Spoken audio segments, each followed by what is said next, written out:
ನೋಡಿ, ಎರಡು ಸ್ಲೀವ್ನು ನಾನು ಒಂದೇ ಸಾರಿ ಕಟ್ ಮಾಡ್ತಾ ಇದ್ದೀನಿ. ನೀವು ಸ್ಲೀವ್ ಅನ್ನ ಪರ್ಫೆಕ್ಟ್ ಆಗಿ ಯಾವ ರೀತಿ ಸೇಪ್ ಅಲ್ಲಿ ನೀವು ಕಟ್ ಮಾಡ್ಬೇಕು ಅನ್ನೋದನ್ನ ಈ ವಿಡಿಯೋದಲ್ಲಿ ಡೀಟೇಲ್ ಆಗಿ ತಿಳಿಸ್ಕೊಡ್ತೀನಿ.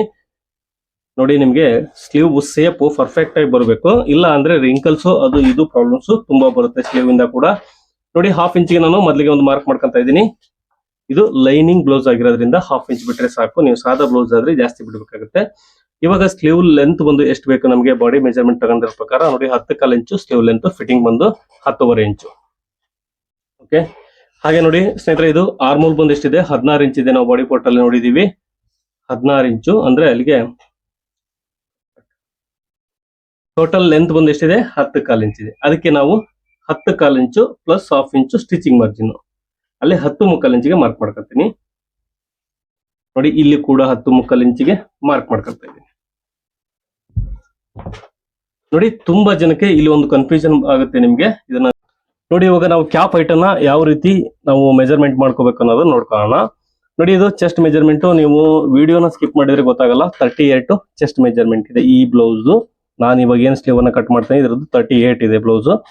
ಇದನ್ನ ನಾವು 10ರಿಂದ ಡಿವೈಡ್ ಮಾಡಿದಾಗ ನಮ್ಗೆ ಎಷ್ಟಾಗುತ್ತೆ 3.8 ಬರುತ್ತೆ. ಈಸಿಯಾಗಿ ಇಲ್ಲೇ ಗೊತ್ತಾಗುತ್ತೆ 3.8. ನಾವು ಅಷ್ಟೇ ಕ್ರಾಸ್ ಅನ್ನ ಇಡಬೇಕು.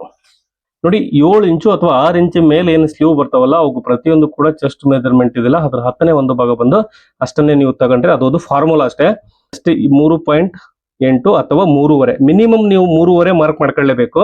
ಅದಕ್ಕಿಂತ ಒಳಗೆ ಕಟ್ ಮಾಡಿದ್ರೆ ನಿಮಗೆ ನೀಟಾಗಿ ಫಿನಿಶಿಂಗ್ ಬರಲ್ಲ. ನೋಡಿ, ಹಾಗಾಗಿ ಹೇಳ್ತಾ ಇದ್ದೀನಿ. ರಿಂಕಲ್ಸು ಅದು ಇದು ಪ್ರಾಬ್ಲಮ್ಗಳು ತುಂಬಾ ಬರುತ್ತೆ ನಿಮ್ಗೆ. ಸ್ನೇಹಿತರೆ, ಇವಾಗ ಆರ್ಮೋಲ್ ಎಷ್ಟಿದೆ ನೋಡಿ, ಇದು ಆರ್ಮೋಲ್ ಬಂದು 16 ಇಂಚ್ ಇದೆ. ನೋಡಿ, ಈ ರೀತಿ ಟೇಪ್ ಅನ್ನು ಇಟ್ಕೊಂಡು ಇಲ್ಲಿಂದ ಈ ಪಾಯಿಂಟ್ ಇಂದ ಇಲ್ಲಿಗೆ 8 ಇಂಚಿಗೆ ಮಾರ್ಕ್ ಮಾಡ್ಕೊಂತೀನಿ. ಓಕೆ, 8 ಇಂಚಿಗೆ ಮಾರ್ಕ್ ಮಾಡ್ಕೊಂತ ಇದ್ದೀನಿ. ಹಾಗೆ ಇಲ್ಲಿ 7 ಇಂಚ್ ಬರ್ಬೇಕು, 1/4 ಇಂಚು ಕಡಿಮೆ ಬರ್ಬೇಕು. ಅಲ್ಲಿಗೆ ಇಲ್ಲಿಗೆ ನೋಡಿ, ಅಲ್ಲಿಗೆ ಇಲ್ಲಿಗೆ ಡಿಫ್ರೆನ್ಸ್ ಕಡಿಮೆ ಬರಬೇಕು. ಅದು ಎಕ್ಸಾಕ್ಟ್ ಆಗಿ ಬಂದ್ಬಿಡುತ್ತೆ. ನೋಡಿ, 8 ಇಂಚು ಇಲ್ಲಿದೆ, ಹಾಗೆ ಇಲ್ಲಿ 7.25 ಇದೆ ಅಂದ್ರೆ 1/4 ಇಂಚು ಕಡಿಮೆ ಬರ್ತಿದೆ ಅಂತ. ನೋಡಿ, ಇಲ್ಲಿಗೆ ಒಂದು ಲೈನ್ ಹಾಕೋಣ. ನೀವು ಪರ್ಫೆಕ್ಟ್ ಆಗಿ ಸೇಪ್ ತೆಗೆ ಹೇಳಿ ಕೊಡ್ತಾ ಇದ್ದೀನಿ ನಾನು ನಿಮಗೆ ಸ್ಲೀವ್ ಅಲ್ಲಿ. ಓಕೆ, ನೋಡಿ, ಇವೆರಡು ಸೆಂಟರ್ಗೆ ಒಂದು ಲೈನ್ ಅನ್ನ ಹಾಕೊಳ್ಳಿ, ಮಾರ್ಕ್ ಮಾಡ್ಕೊಳ್ಳಿ. ನೋಡಿ, ಎಷ್ಟಿದೆ 3.25 ಇದೆ. 3.25 ಅರ್ಧ ಬಂದು ಎಷ್ಟು ಬರುತ್ತೆ ನೋಡಿ, 2 ಇಂಚಿಗೆ 1 ಪಾಯಿಂಟ್ ಕಡಿಮೆ ಆಗುತ್ತೆ. ಓಕೆ, ಇದಕ್ಕೆ ಒಂದು ಲೈನ್ ಹಾಕೋಣ. ಇದು ನಿಮಗೆ ಲೈನ್ ಹಾಕೋದು ಏನಂದ್ರೆ ಇದೇನು ದೊಡ್ಡ ಥಿಯರಿ ಅಲ್ಲ, ಬಟ್ ನಿಮಗೆ ಸೇಪ್ ಪರ್ಫೆಕ್ಟ್ ಆಗಿ ಬರುತ್ತೆ. ಒಂದು 4-5 ಬ್ಲೌಸ್ ಈ ತರ ನೀವು ಕಟ್ ಮಾಡಿದ್ರೆ ಆನಂತರ ನೀವು ಯಾವ್ದು ಇದನ್ನ ಹಾಕೋದು ಬೇಕಾಗಿಲ್ಲ. ನಿಮಗೆ ಒಂದು ರೆಫರೆನ್ಸ್ಗೋಸ್ಕರ ನಾನು ಈ ಟ್ರಿಕ್ಸ್ ಅನ್ನ ಹೇಳ್ಕೊಡ್ತಾ ಇದ್ದೀನಿ. ನೋಡಿ, ಇದು 7.25 ಇಂಚ್ ಇದೆ. 7.25 ಅರ್ಧ ಬಂದು 3.5 1 ಪಾಯಿಂಟ್ ಆಗುತ್ತೆ. ಅಲ್ಲಿಗೆ ಒಂದು ಮಾರ್ಕ್ ಮಾಡ್ಕೋಣ. ಇದು ಎಷ್ಟಾಗುತ್ತೆ ನೋಡಿ, 3.5 ಅರ್ಧ 1.25. ಇಲ್ಲಿಗೆ ಒಂದು ಮಾರ್ಕ್ ನೋಡಿ, ಸೆಂಟರ್ಗೆ ಇದ್ರ ಸೆಂಟರ್ಗೆ ಇವೆರಡಕ್ಕೂ ನಾವು ಬಾಕ್ಸ್ ಅನ್ನ ಹಾಕೋಣ. ಇದು ತುಂಬಾ ಈಸಿಯಾಗಿ ನಿಮ್ಗೆ ಸೇಪ್ ಬರಂಗ್ ಮಾಡುತ್ತೆ. ನೋಡಿ, ಸ್ಕೇಲು ಹಾಗೆ ಸೇಪ್ ಇದರಲ್ಲಿ ನೀವೇನು ಹಂಗೆ ಹಿಂಗೆ ತೆಗಿಬೇಕು ಅನ್ನೋ ಯೋಚನೆ ಮಾಡೋ ಅವಶ್ಯಕತೆನೇ ಇಲ್ಲ. ಓಕೆ, ನೋಡಿ, ಇವಾಗ ಫಿಟ್ಟಿಂಗ್ ಬಂದು ಎಷ್ಟಿದೆ, ಫಿಟ್ಟಿಂಗ್ ಬಂದು 10.5 ಇಂಚ್ ಇದೆ. 10.5 ಅಂದ್ರೆ ಅಲ್ಲಿಗೆ 5.25 ಆಗುತ್ತೆ. ನೋಡಿ, ಇಲ್ಲಿ 5.25 ಇಂಚು ಮಾರ್ಕ್ ಮಾಡ್ಕೊಂತ ಇದ್ದೀನಿ. ಕ್ರಾಸ್ ಅಲ್ಲಿ ನಾವು ಇದನ್ನ ಸ್ಟಿಚ್ ಮಾಡ್ಕೋಬೇಕಾದ್ರೆ ನೋಡಿ, ಸ್ಟ್ರೈಟ್ ಆಗಿ ಹಾಕಿರ್ತೀನಿ. 1.25 ಇಂಚು ಸ್ಟಿಚಿಂಗ್ ಮಾರ್ಜಿನ್.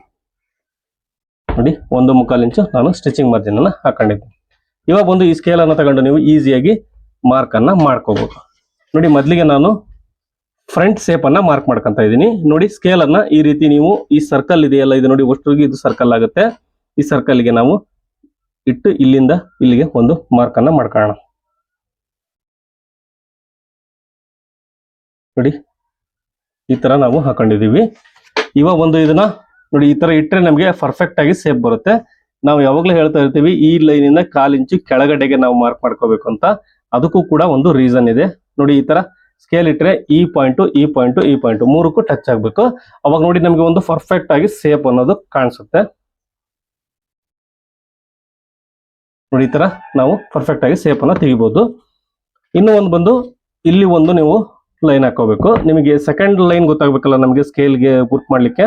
ನೋಡಿ, ಈ ಕಾರ್ನರ್ ಇಂದ ಈ ಕಾರ್ನರ್ಗೆ ಒಂದು ಲೈನ್ ಅನ್ನ ಹಾಕೊಂಡು ನೋಡಿ, ಇಲ್ಲಿಂದ 2 ಇಂಚು ನಾವು ಮಾರ್ಕ್ ಮಾಡ್ಕೊಳ್ಳೋಣ. ಈ ಕಾರ್ನರ್ ಇಂದ 2 ಇಂಚು.